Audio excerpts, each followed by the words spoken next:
आसावा brothers commerce junior college, concept based education, जहां सपने सच होते हैं। नमस्कार, मी प्रांजल काटी। तर आज मी तुम्हाला आपल्या आसावाचा विद्यार्थी प्रणित कुमार गुप्ता याच्याबद्दल संक्षिप्त परिचय देणार आहे।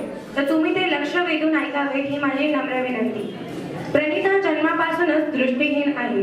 प्रणितचे पहिलीपासूनच 10वी पर्यंतचे संपूर्ण शिक्षण हे औरंगाबादमधील मॉरल किड्स या नॉर्मल विद्यार्थ्यांच्या शाळेतच झाले आणि प्रणितचे 11वी 12वीचे शिक्षण हे कॉमर्स फील्डमध्ये पुण्यातील BMCC कॉलेजमध्ये झाले। तसेच प्रणितने CA फाउंडेशन एंट्रन्स एक्झाम पहिल्या अटेम्प्टमध्ये 2021 साली क्लिअर केली आहे। प्रणितला 2018 मध्ये इयत्ता 10वी मध्ये 96% गुण मिळाले असून त्याने त्याच्या शाळेमध्ये नॉर्मल विद्यार्थ्यात प्रथम क्रमांक पटकावला। एवढेच नव्हे तर संपूर्ण महाराष्ट्रामध्ये दिव्यांग कॅटेगरीमध्ये प्रणितचा महाराष्ट्रातून प्रथम क्रमांक देखील आला। 11वी 12वी मध्ये कॉमर्स फील्ड मधून शिक्षण घेत प्रणितने 2020 मध्ये इयत्ता 12वी मध्ये 87% गुण मिळवले आणि कॉलेजमधून दिव्यांग कॅटेगरीमध्ये प्रथम क्रमांक मिळवत महाराष्ट्रातून पण कॉमर्स मध्ये दिव्यांग कॅटेगरीत प्रथम क्रमांक पटकावले। तसेच शाळेत व कॉलेजमध्ये असताना त्याने 200च्या आसपास विविध स्पर्धांमध्ये भाग घेत विविध पारितोषिके, पुरस्कार व सर्टिफिकेट्स मिळवले। प्रणितला सुरुवातीपासूनच शिक्षणासोबत विविध क्षेत्रांमध्ये नशीब आजमावण्याची सवय आहे। त्याचा आधार घेत प्रणितने इयत्ता पहिलीत असताना 2008 मध्ये संगीत क्षेत्रात प्रवेश घेतला। सुरुवातीला हार्मोनियम वादनाचे शिक्षण घेत एका पाठोपाठ गांधर्व महाविद्यालयाच्या हार्मोनियम वादनामध्ये 5 परीक्षा मध्यमापूर्णपर्यंत उत्तीर्ण केल्या। तसेच हार्मोनियम वादन बरोबरच गायनाचे शिक्षण देखील सुरू केले व त्याच्या 3 परीक्षा उत्तीर्ण केल्या। या व्यतिरिक्त प्रणितने 2011 मध्ये तबला वादनाचे शिक्षण सुरू केले व निरंतर अभ्यास करून 7 वर्षांमध्ये म्हणजेच तबला वादनामध्ये 2018 मध्ये प्रणितला पहिली डिग्री मिळाली। याशिवाय प्रणितला अनेक वाद्य वाजवता येतात। तसेच विविध कार्यक्रमांमध्ये किंवा ऑर्केस्ट्राच्या कार्यक्रमाच्या माध्यमातून प्रणितने आपली प्रस्तुती जगाला दाखवली आहे।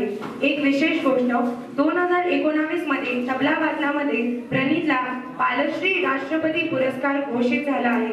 जिल्हास्तरीय, राज्यस्तरीय आणि राष्ट्रीय स्तरीय अशा 3ही स्तरांमधून पुढे जात प्रणितने हा पुरस्कार मिळवला आहे। प्रणितला संस्कृत शिकण्याची आवड असून त्याला चेस, बुद्धिबळ खेळायला देखील आवडते। चेस मध्ये प्रणित नॅशनल लेवल पर्यंत जाऊन आलेला आहे।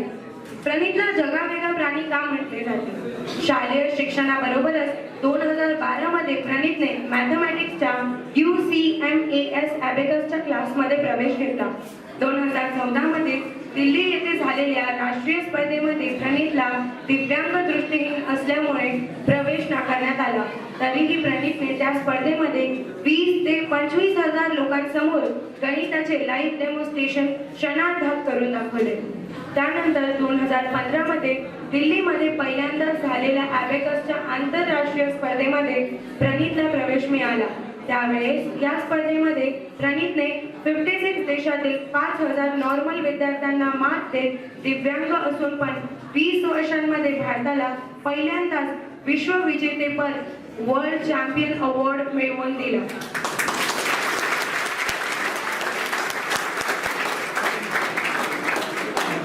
त्यावेळेस प्रणितला $400 कॅश प्राइज आणि 1 सायकल बक्षीस म्हणून मिळाली।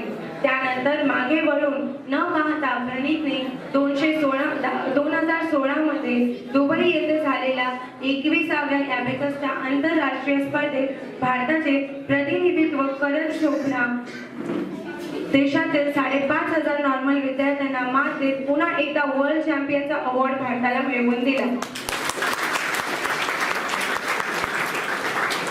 तसेच अबॅकस मध्ये प्रणितने अनेक राष्ट्रीय व राज्यस्तरीय स्पर्धांमध्ये भाग घेत विविध पारितोषिके मिळवली।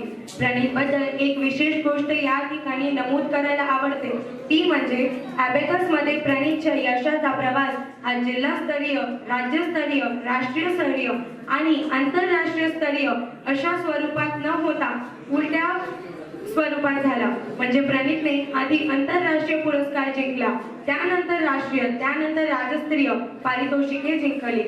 एक विशिष्ट गोष्ट म्हणजे प्रणीतची मेंटल कॅल्क्युलेशन करण्याची पद्धत ही जगामध्ये कोणालाही येत नाही. 2016 मध्ये इंदोर युनिव्हर्सिटीमध्ये प्रणीतला प्रमुख पाहुणे चीफ गेस्ट म्हणून आमंत्रित करण्यात आले. त्यावेळेस त्याने त्या ठिकाणी अबॅकसचा लाईव्ह डेमो करीत सर्वांना मार्गदर्शनही केले. 22 डिसेंबर 2017 रोजी राष्ट्रीय गणित दिवसाच्या निमित्ताने प्रणीतने हैदराबाद जवळील वारंगल येथील युनिव्हर्सिटीमध्ये गणिताशी संबंधित 7 वर्ल्ड रेकॉर्ड केले, जे की आजपर्यंत अबाधित आहे.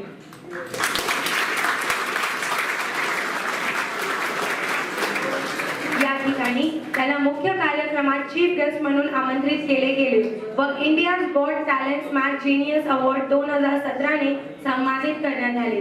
UCMAS अबॅकस ऑर्गनायझेशनचा ब्रँड अँबॅसेडर म्हणून देखील प्रणीत कार्यरत आहे. याबरोबरच प्रणीतला इतिहासाचे अध्ययन व रिसर्च करण्याची आवड आहे. तसेच लॉकडाऊन लागण्यापासून राष्ट्रीय व आंतरराष्ट्रीय राजकारणातील बारीक घडामोडीवर लक्ष ठेवून त्याचा अभ्यास व विश्लेषण करण्याचा छंद जोपासत आहे. आपल्या वैयक्तिक जीवनातील व्यवस्थेबरोबरच सामाजिक कार्यांमध्ये पार्टिसिपेट करण्याची देखील आवड आहे. आपल्या सामाजिक कार्यातून छोट्या स्तरावर पण अनेक गरजू तसेच दिव्यांग व्यक्तींना शक्य होईल तशी मदत 2018 पासून प्रणीत करत आहे. प्रणीत बद्दल आणखी जाणून घेण्यासाठी किंवा त्याच्या कार्यक्रमाचे व्हिडिओ बघण्यासाठी तुम्ही प्रणीतच्या YouTube चॅनलला देखील भेट देऊ शकता. त्यासाठी YouTubeवर सर्च करा प्रणीत गुप्ता वर्ल्ड चॅम्पियन प्रणीत.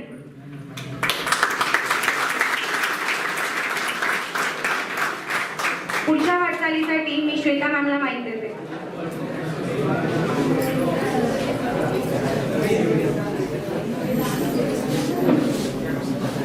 सर्वांना तर एकच सांगते की आपण आता तुमचं मेंटल कॅल्क्युलेशन घेणार आहोत, तर त्यावेळेस तुम्ही प्लीज एकदम पिन ड्रॉप सायलेन्स इथे ठेवा, कारण त्याला कॅल्क्युलेशन करण्यासाठी एकदम शांतता लागणार आहे. तर एक एक्झाम्पल मी फक्त दाखवणार आहे की कसं आपल्याला घ्यायचं. देन आफ्टर तुम्ही प्रेक्षकांमधून जे कोण असेल त्यांनी प्रत्येकाने एक एक प्रश्न ज्याला पॉसिबल आहे त्यांनी विचारा.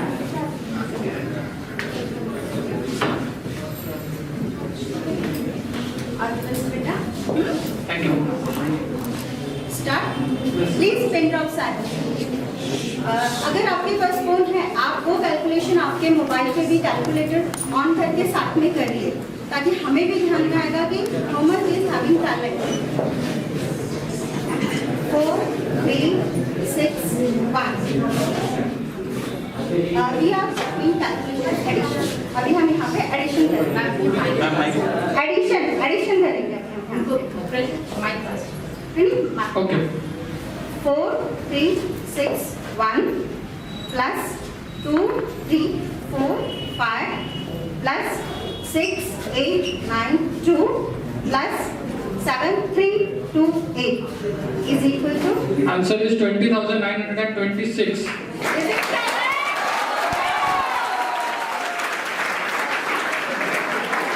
अभी हम division ही खत्म करेंगे. अभी हम Okay. yes. 2 number division. 4 6 8 divided by 76.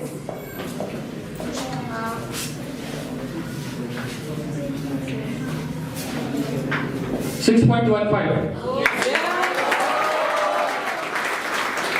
अभी आप में से कौन इसे क्वेश्चन करना चाहेगा? Multiplication, division, addition, subtraction, anything.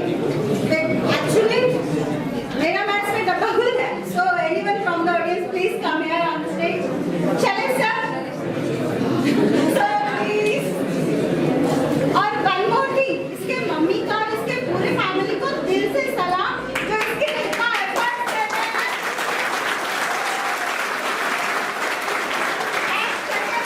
We are very proud that he is our student. Ma'am, please come on the stage. Ma'am please से एक बार जोरदार ताली इनके लिए.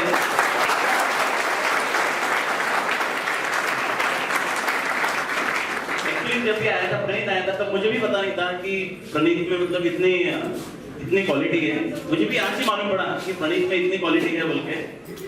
एंडलेस वर्ड 4852 प्लस नुसतं लवकर करा फक्त 4852 प्लस 3857 प्लस 9362 प्लस 6784।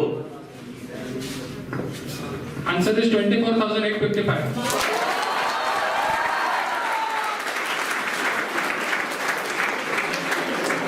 और किसी को सवाल पूछना है? डिवाइडेशन, मल्टीप्लिकेशन और साबू मैम साबू मॅम साबू मॅम चलो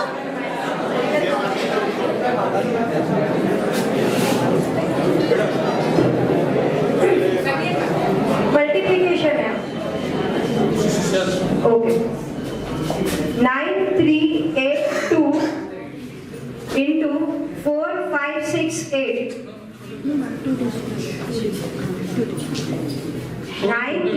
थोड़ा छोटा विचारा प्लीज। 9382 into 58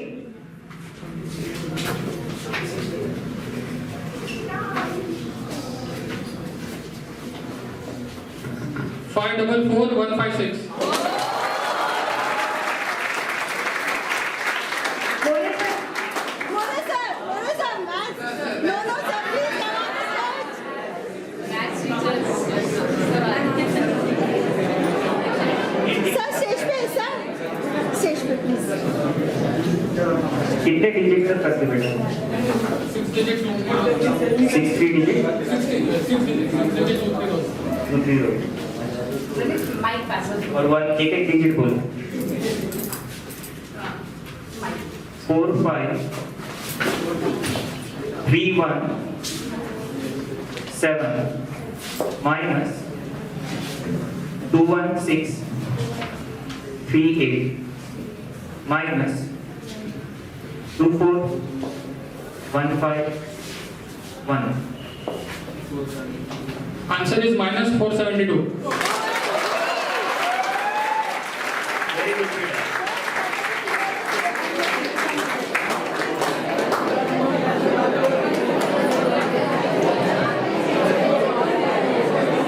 thank you. ये क्या है, मेरे बच्चे को एक गॉड गिफ्ट ही है कि ये नॉर्मल बच्चों से अलग है, पर नॉर्मल बच्चों से कोई कम नहीं है मतलब।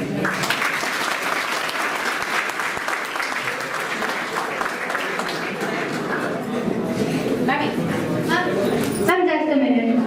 Ma'am, please. I request Anu ma'am to please felicitate ma'am. Sumish sir, please join the stage.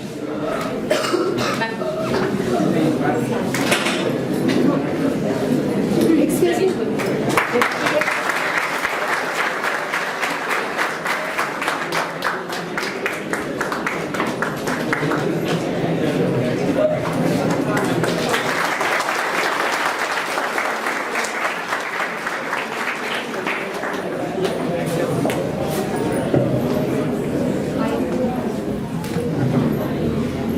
प्रणीत, मेरा एक सवाल मैटर ऑफ इंटरेस्ट है, डोंट टेक अदरवाइज। ये जो आप कैलकुलेशन करते हो, हाउ यू डू इट? बिकॉज इतना फास्ट कैलकुलेटर नहीं कर सकता, और जितना मेमोरी में आप रख रहे हो कंप्यूटर के रैम में भी इतना रहना नहीं है। yes शायद उसकी कैची मेमोरी जो बोलते हैं ना, शायद वो कंप्यूटर से भी ज्यादा है। तो प्लीज थोड़ा सा इस पे इलैबोरेट कर सकते हो please? Actually sir first basic thing ये है कि मैंने पहले एबेकस ही सीखा है, और एबेकस सीखने के बाद मैंने जैसा बाकी सब बच्चे मेंटल कैलकुलेशन करते थे उसको हाथ के ऊपर उंगलियों पे वो करते थे, बट मैंने थोड़ा अलग चीज इसमें खुद से ट्राई की कि एबेकस का जो फ्रेम है वही अगर हम आंखों के सामने अज्यूम कर ले तो एबेकस से अपन जो उंगली से उस फ्रेम को चलाते हैं वो पूरा टाइम अपन बचा सकते हैं। तो ये मैंने एक्सपेरिमेंट किया, और इसलिए मेरे इंट्रोडक्शन में कहा गया कि जो चीज है मेरे को वो पूरी दुनिया से अलग है, क्योंकि वो मैंने खुद से किया है, और उस फ्रेम को आंखों के सामने मैं एज्यूम कर लेता हूँ तो उंगलियों से करने का पूरा टाइम मेरा बच जाता है, इसलिए मेरे कैलकुलेशन सबसे फास्ट होते हैं।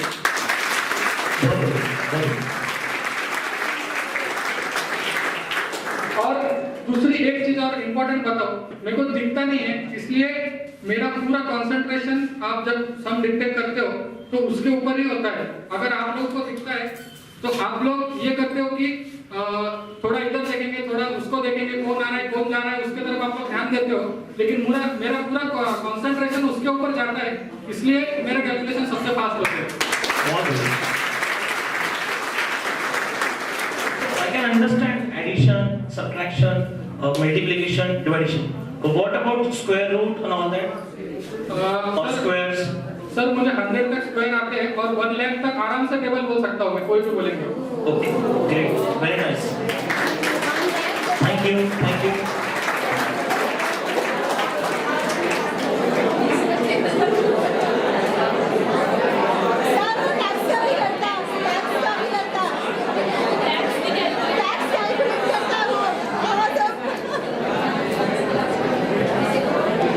अभी मैम बता रहे थे कि he calculates tax also, so it's very nice. Thank you. So जो मैम ने बताया tax, you are telling about the assessment day wise, जैसे tax wise जो आपने उसको बताया, slab rate wise. Oh my God, really? So you know about the slab rates? Yes sir. तो ये year wise आप ध्यान रखते हो? ये अभी current year का ध्यान रखते हो? नहीं, करंट ईयर में ध्यान रखता है सर, इतना नहीं रखता ध्यान में, बट रखते हैं। Great, but it's very nice thing कि आपने addition, subtraction, multiplication, division, apart from that tax सब कुछ ध्यान दे रहे हो। Really, I'm very impressed. Thank you. Thank you.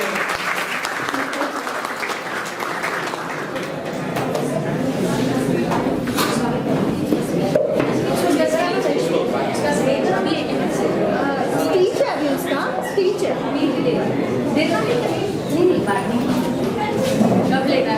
अभी स्पीच है तो बाद में सॉन्ग मैम, स्पीच है देन बाद में सॉन्ग, आफ्टर 1 hour सॉन्ग।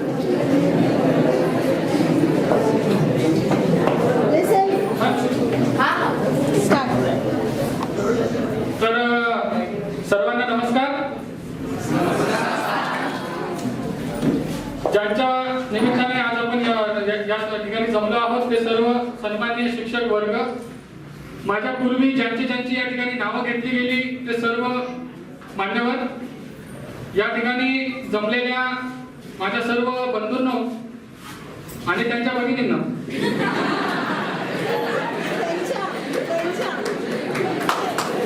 मला असंच खेळत बोलायला आवडतं।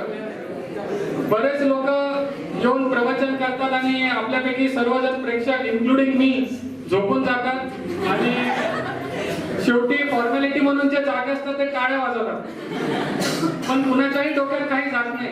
म्हणून माझी पद्धती हसत खेळत बोलण्याची आहे, गप्पा मारण्यासारखी आहे, त्यामुळे सर्वांनी माझी ही सवय लावून घ्यावी। दुसरी गोष्ट, आपण आज शिक्षक दिनानिमित्त या ठिकाणी जमलो आहोत, तर जे शिक्षक आपल्यासाठी अहोरात्र मेहनत घेतात, कष्ट करतात, तत्परतेने तल्लीनतेने शिकवतात, या सर्व शिक्षकांना सर्वप्रथम मी माझ्यातर्फे खूप शुभेच्छा देऊ इच्छितो। आणि एक गोष्ट मला इथं आल्यावर खटकली, ती सांगू इच्छितो आणि पुढे जाऊ इच्छितो।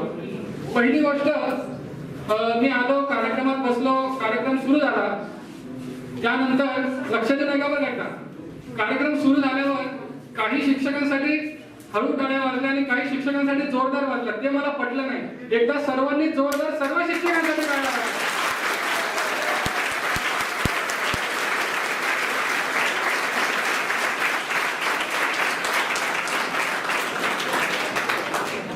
माझ्यासारख्या दिव्यांग विद्यार्थ्याला शिकवणे हे थोडेसे कठीणच असते। माझ्या भाषेत सांगायचं तर थोडे रिस्कीच असते, कारण मी काही साधा सुद्धा विद्यार्थी नाहीये। मी बरेच क्लास बघितले, मला कोणता क्लास लवकर भेटला नाही। इथे आल्यावर पण जवळपास 15 दिवस मला थांबावं लागलं, कारण कोणी शिक्षक शिकवण्यासाठी तयार होत नव्हता। दरवेळेस 30 तक्रार असते, दृष्टीहीन आहे, एवढा अवघड सिलेबस कसं शिकवणार, कसं जमणार। पण आदरणीय अमरदीप मॅडमनी ती जबाबदारी घेतली, माझ्या भाषेत रिस्क घेतली, त्यामुळे मला वाटतं त्यांचं पण एकदा जोरदार टाळ्याने कौतुक करायला पाहिजे।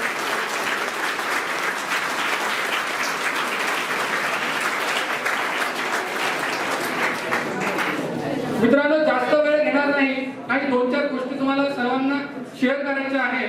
पहिली गोष्ट म्हणजे पहिली गोष्ट म्हणजे माझ्या जीवनाकडे बघत असताना नेहमी 3 बेसिक गोष्टी लक्षात ठेवायला पाहिजे. पहिली गोष्ट, मी नेहमी अडीच विश्वात वावरत असतो. आता हे अडीच विश्व काय आहे हा कुतूहलाचा विषय असेल तर पहिली गोष्ट म्हणजे तुम्ही सर्व फक्त एकाच विश्वात जगतात, एकाच विश्वात राहतात. तुम्ही सर्व नॉर्मल असल्यामुळे नॉर्मल लोकांच्या जगमध्ये तुम्ही राहतात. पण माझं पहिलं जग हे तुमच्यासारखं आहे. मी आज तुमच्या समोर उभा आहे. पण दुसरं जग म्हणजे दिव्यांग क्षेत्रामध्ये. कारण दैनंदिन गरजा कशा पूर्ण करायच्या, दिव्यांग असून नॉर्मल व्यक्तीच्या सोबत कसं वावरायचं, त्यांच्या स्पीडने कसं राहायचं यांची आम्हाला ट्रेनिंग दिली जाते. ते म्हणजे दुसरं विश्व असतं. आणि अर्ध विश्व म्हणजे या दोन्ही विश्वांचं कोऑर्डिनेशन, समन्वय साधत सर्वांच्या मदतीने आणि सर्वांच्या स्पीडने जगणे हे म्हणजे अर्ध विश्व असतं. त्यामुळे मला नेहमी अर्ध्या विश्वामध्ये लढण्यासाठी तयार राहावं लागतं.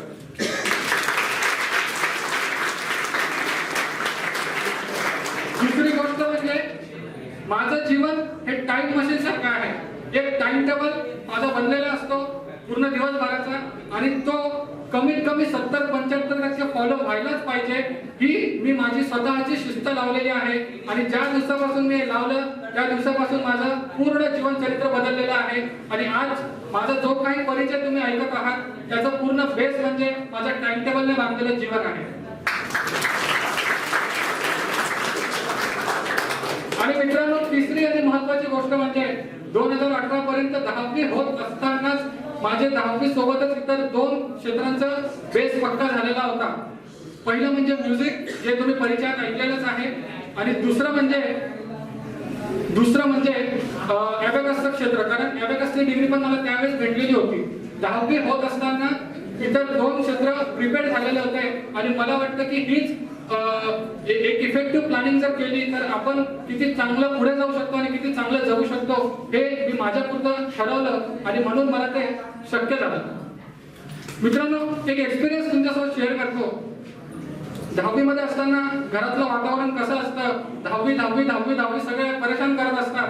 घरचे अभ्यास करा म्हणून मागे लागतात. पण तुम्हाला एक गोष्ट सांगतो, 10वी मध्ये मी सर्वात कमी शाळेत गेलेलो आहे.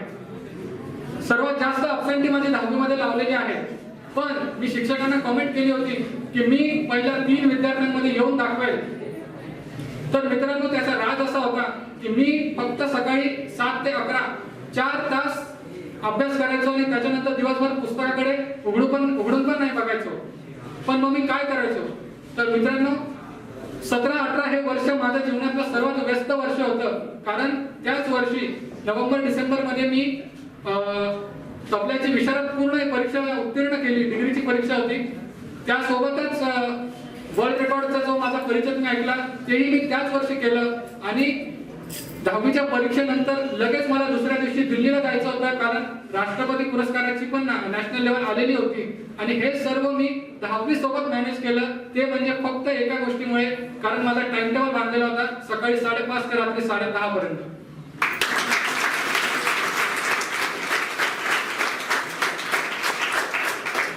मित्रांनो, पुढे 11वी वगैरे मध्ये जेव्हा आलो, एक गोष्ट मी सांगेन की 10वी पर्यंत मी ऍक्सेप्ट केलेलं नव्हतं की मला दिसत नाही. पण 10वी झाल्यानंतर प्रोफेशनल स्टडीज मध्ये येताना मला ऍक्सेप्ट करावं लागलं की आता आपल्याला दिसत नाही आणि त्या हिशोबाने काही गोष्टी शिकाव्या लागतील. त्यानंतर मी एकट्याने जाणं येणं कसं करायचं, इतरांशी कसं बोलायचं, कम्युनिकेशन स्किल वगैरे या सर्व गोष्टी 10वीच्या सुट्ट्यामध्ये शिकलो.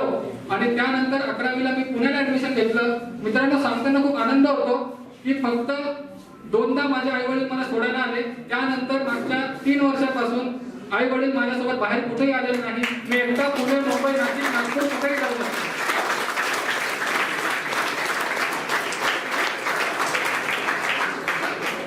मित्रांनो, 11वी-12वीत असताना पुण्यात मी एकटा हॉस्टेल वगैरे मध्ये राहायचो आणि भरपूर जीवन कसं असतं, जीवनातील घडामोडी कशा असतात हे मला जवळून बघायची आणि ते शिकण्याची संधी मिळाली. माझी वृत्ती ही विद्यार्थ्याची वृत्ती आहे. मला कुणाकडूनही, मग तो छोटा असो की मोठा, मला शिकायला आवडतं. त्यामुळे मी बऱ्याच लोकांच्या संपर्कात आलो, बऱ्याच लोकांशी बऱ्याच गोष्टी शिकल्या आणि त्यामुळे आज मी जो तुमच्या समोर उभा राहून मी भाषणाची काही तयारी वगैरे केलेली नाहीये, मी डायरेक्ट तुमच्या समोर बोलतोय, ते फक्त काय 2-3 वर्षाच्या परिश्रमामुळे.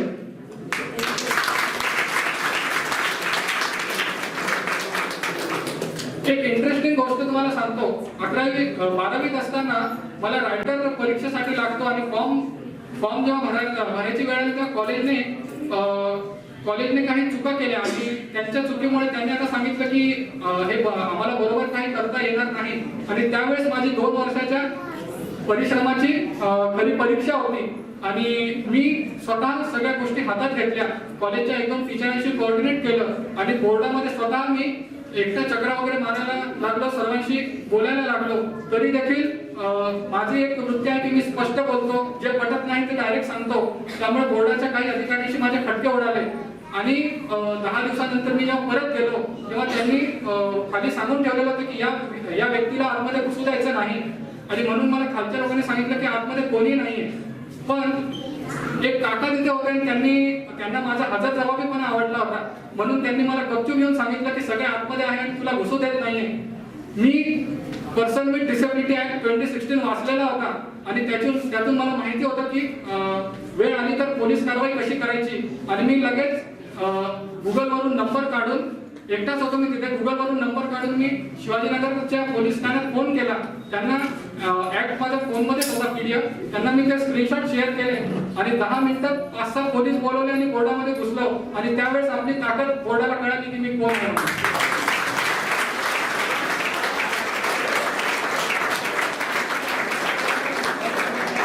मित्रांनो, चांगलं जीवन जगत असताना अडचणी तर भरपूर येतात आणि एक मी सर्व काही सांगत नाही, वेळ कमी आहे, पण एक अडचण मी तुम्हाला सांगू इच्छितो. CA फाउंडेशनची परीक्षा होत असताना त्याच्या कंडिशन्स खूप कडक असतात आणि त्यामुळे रायटर मिळू शकत नाही. एक रायटर मी शोधला, प्रॅक्टिसही केली, पण ऐन वेळेवर त्यांच्या पर्सनल इश्यूमुळे त्यांनी टाळलं आणि त्यामुळे परीक्षेच्या शेवटच्या काळात मला नवीन रायटर शोधण्यासाठी पळापळ करावी लागली. मित्रांनो, एक मला मेसेज असा द्यायचा आहे की दरवेळेस माझ्यासोबत असं होतं की शेवटच्या 10, 15, 20 दिवसामध्ये माझा अभ्यासच होऊ शकत नाही, कारण डॉक्युमेंटेशनचं वर्क आणि रायटरचं वर्क हे सगळं मला सांभाळावं लागतं. कारण जेवढं वाचन मी केलेलं आहे तेवढं आपल्या पॅरेंट्सलाही माहिती नसतं, त्यामुळे सगळ्या गोष्टी एकट्याने पेलाव्या लागतात. म्हणून माझं जे यश बघतं ते थोडंसं कमी होतं, कारण शेवटच्या दिवसांमध्ये मी अभ्यास करू शकत नाही. पण एक तुम्हाला रामबाण उपाय सांगतो की पहिल्या दिवशीपासून जर तुम्ही अभ्यास केला तर शेवटच्या दिवसांमध्ये तुमच्यावर कधीही लोड येत नाही आणि त्याच्यामुळेच शेवटी अभ्यास न करता देखील मला एवढे चांगले मार्क मिळतात.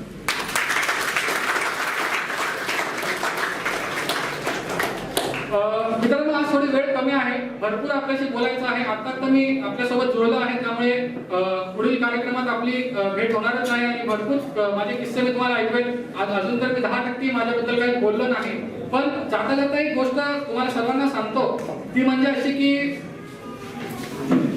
आपण जेव्हा संघर्ष करत असतो तेव्हा भरपूर लोक आपले पाय ओढायला टपलेले असतात आणि एवढंच नव्हे तर भरपूर लोक आपल्याला पुढे जाणार नाही म्हणून कार्यरत असतात किंवा हा व्यक्ती पुढे येऊ नये यासाठी प्रयत्न करत असतात. अशा वेळेस आपण जर खचलो नाही आणि जे लोक मध्ये मध्ये येतात त्यांना जर साईडलाईन केलं काही दिवसांसाठी तर आपला यशाचा रथ कोणीही रोखू शकत नाही, हे मी पूर्णपणे आश्वासितपणे अनुभवातून तुम्हाला सांगू शकतो. कारण माझा सर्वात मोठा गुरु, सर्वात मोठा शिक्षक अनुभव आहे आणि त्यामुळे तुम्ही ते अनुभवातून भरपूर काही शिकत जातात, हे मी स्वतःशी ठरवलेलं आहे.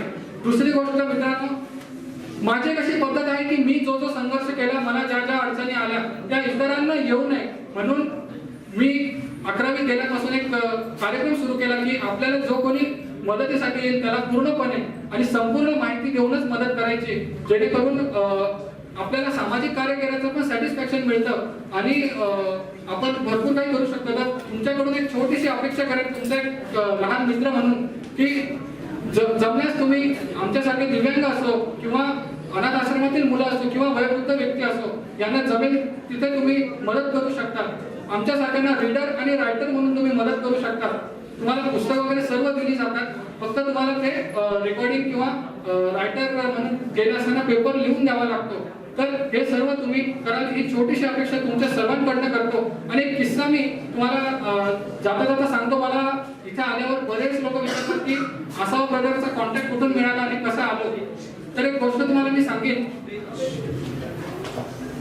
8वी-9वीत असताना मी कधीतरी 94.3 मायाफेमच्या आरजे रोहितला इंटरव्ह्यू दिला होता आणि हॅपी इव्हनिंग त्यांचा संध्याकाळी शो येतो आणि त्याला आरजे रोहित हेड करतात. त्यावेळेस असावा ब्रदरची तिथे ॲडव्हर्टिजमेंट व्हायची आणि त्या शोला असावा ब्रदर स्पॉन्सर करत असल्यामुळे मला आरजे रोहितने त्यावेळेस सांगितलं होतं की असं असं असणार आहे आणि त्यामुळे मला असावा ब्रदरबद्दल त्यावेळेस माहिती होतं आणि तेच लक्षात घेऊन मी ज्यावेळेस क्लास शोधत होतो त्यावेळेस मी सगळ्यात पहिले असावा ब्रदरकडेच आलो होतो, कारण मला त्याबद्दल मी आधी ऐकलेलं होतं. मला वाटलं की तुम्हाला माझ्या त्या प्रश्नाचं उत्तर भेटलं असेल आणि इथून पुढच्या काळात मी बरेच संवाद आपल्याशी साधणारच आहे. आज थोडा जास्त वेळ झाला म्हणून या ठिकाणी माझे 2 शब्द संपवतो. ऍडमिनिस्ट्रेशनचा जास्त वेळ घेतला असेल तर मी क्षमा प्रार्थी आहे. माझे 2 शब्द संपवतो. धन्यवाद. जय हिंद.